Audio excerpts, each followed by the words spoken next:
That is some good invisible coffee right there. Punisher is on it today on this wonderful Friday, and oh, do we have a lot to get to, like I mentioned. You'll probably notice me dressed down again because the Punisher is doing double duty today, okay? We've got a lot going on. Now, a few things. We're still watching the Daniel Penny case. It would be really great if we get an acquittal today. Now, being that the Punisher does have to shoot this video earlier in the day in order to meet the timeline to present it to you, naturally things could come out after delivery. In which case, I will post a pinned comment to the top if there is any breaking news. So, we're watching the Daniel Penny case. We're continuing to watch Pete Haig's death in the SecDef case nomination. Again, I think he's got kind of a renewed life after all those people came out and said that the stories about him were complete and utter hogwash. Okay? I give a big shout out and a thanks to Will Kane, who kind of initiated a lot of it by saying, look, all these anonymous sources coming out, anonymous sources mean nothing, all right? Especially if they don't have a name behind them. There's an anonymous source. That means somebody anonymously submits something. And then there is an anonymous source, meaning the media representative or whatever has them as a source who they know who they are, but the person doesn't want to give up their name. Different type. But if you anonymously submit something without your name or anything, BS, all right? Be a man or woman and be brave enough to put your name on it if you're going to say it. So Will Kane came out and said baloney. Anyway, we talked about it last night on the short Thursday drop. So enough on that. Again, I'd like to welcome all of my Canadian friends. Welcome to the United States as our 51st state. That is kind of funny. We welcome you with open arms, and you're already Punisher patriots if you're watching this anyway. And the Punisher, of course, loves you. He loves you. Loves all of the fans from all around the world.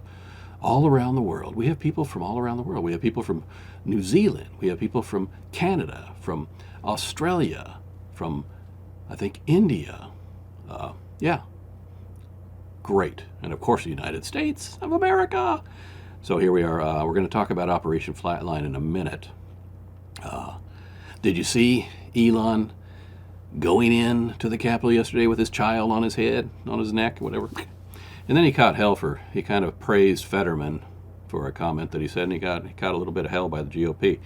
Unnecessary. All he was really saying is that Fetterman was on board with the deal. I mean, if they're on board with supporting, looking at the government where they can save money, then you should applaud them for that. And that's all he was doing. So remember, always follow the money. Follow the money. That's what you're going to get. Follow the money, and you'll find the problems. Yep. Last night was the 6th annual Fox News Patriot of the Year award. Patriots of the Year. They gave out several Patriot awards.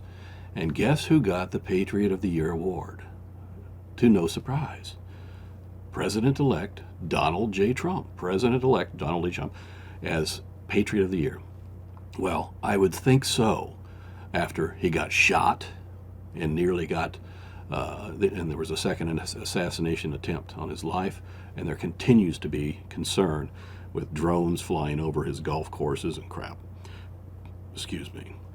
So, I salute you, President Donald J. Trump, as the Patriot of the Year, and all of my fans, I'm sure, are on board in saying thank you very much for your service and all that you do.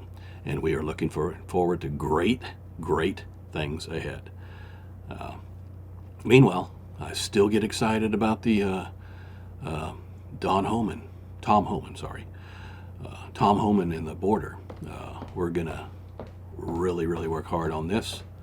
The border chief down there is ecstatic and excited to see Tom coming back because he knows that he wore the uniform before. He's been down in the dirt, all right? He knows what he's doing. You might be wondering what this bottle is here.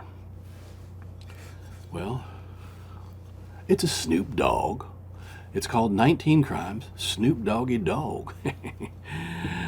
It's actually a series of wines where they put on other faces. I think they even had Martha Stewart on there at one point, and they go through some faces.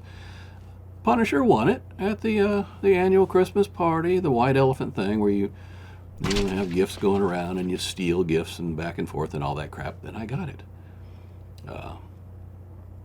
We're caught in a trap. We can't go back.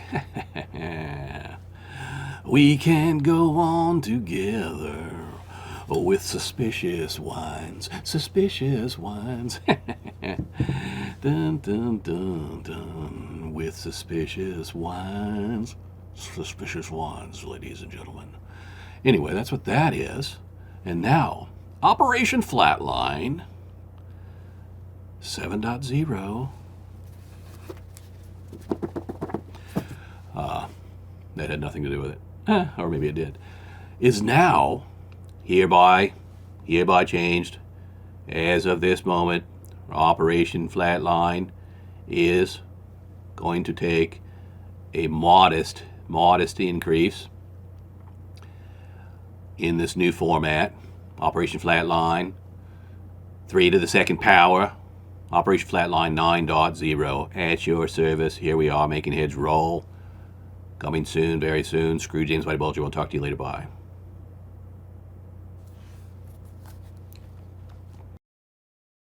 I had to come back with some breaking news and to hit something that I didn't get to. And that is the murder of United Healthcare CEO Brian Thompson, which happened 3 days ago. This kid who at first everybody thought he was a trained assassin. But now that they've seen his face, he seems youthful, definitely not a professional. They found that he got on a Greyhound beginning in Atlanta, Georgia, showed up on the day before Thanksgiving in New York. Somehow he found out where this guy was going to be, and he stalked him down and shot him dead. Cold-blooded murder. But, as it turns out, the kid leaves stuff all over the place, leaves all sorts of evidence. He tried to do the thing with the bullets like he's out of some movie, but no, then he goes to the hostel and flirts with some girl and pulls his mask down, goes into Starbucks and gets some coffee. They've got Starbucks coffee, they got water bottles, they got burner phones, they got all sorts of DNA. It's only a matter of time before they announce his name, and of course, they will pick him up. And now in this special breaking news, the jury has just come back and they told the court that they were unable to come to a unanimous decision on the Daniel Penny case. This is disappointing to me, very disappointing, because I would have thought it wouldn't take long to get a unanimous acquittal. So that just in, we'll see how it continues throughout the day, and then again, if more news should come, I will pin it at the top of the comments. And don't forget to subscribe, everybody. And now, screw James Whitey Bulger. We'll talk to you later. Bye.